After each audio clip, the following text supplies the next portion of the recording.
Hey guys, it's Rob and I've watched Bumblebee, so let's talk about it.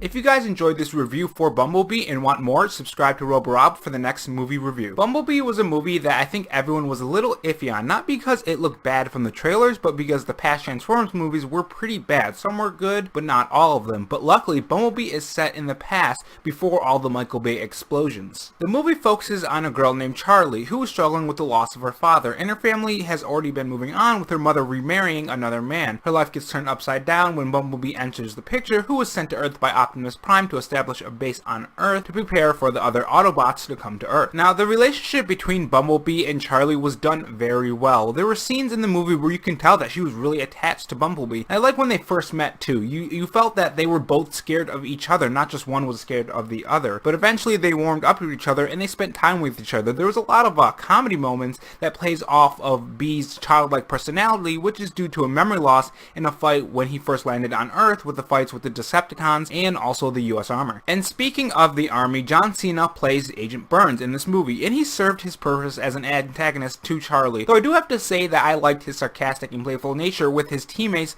in the scene before Bumblebee arrives on Earth. Other than that, he was pretty much your generic Army guy, wanting to hunt the alien down, but by the end of the movie he realizes that he's not the enemy, but the other alien is. I did like the character Charlie, but I can't help but feel that the Transformers took a backseat in this movie. They focused more on Charlie, which has always been a negative in the Transformers movies when they focus more on the human than the actual interesting parts that we all came to see, which is the Transformers. It's happened with Godzilla and a lot of other movies that have this monster that has a human friend. Now, when I say the Transformers took a background, Bumblebee doesn't. This movie focuses on Charlie and Bumblebee, giving you scenes with them alone and together, and giving them character in the process, which was a great move because you spend a lot of time with these two and you get to know them more and more and more, and you eventually like these two and you just have a sort of heartbreak when they actually have to separate at the end of the movie. Now, another point I want to commend this movie on is the CGI in this movie. It is really good. The Transformers blend into the scenes very well, and I never noticed a problem with the CGI, and this movie has a lot of it, and that's saying something because I can easily spot bad CGI. It's something that I notice a lot, and in this movie, I didn't really notice any bad CGI, which was great. Now, this being a prequel to Michael Bay's Transformers, it's going to have to set some things up, and it does. Bumblebee speaks through a radio. We all know that by now because we've seen the Michael Bay movies. And how they set this up is Charlie replaced his radio with the one that the car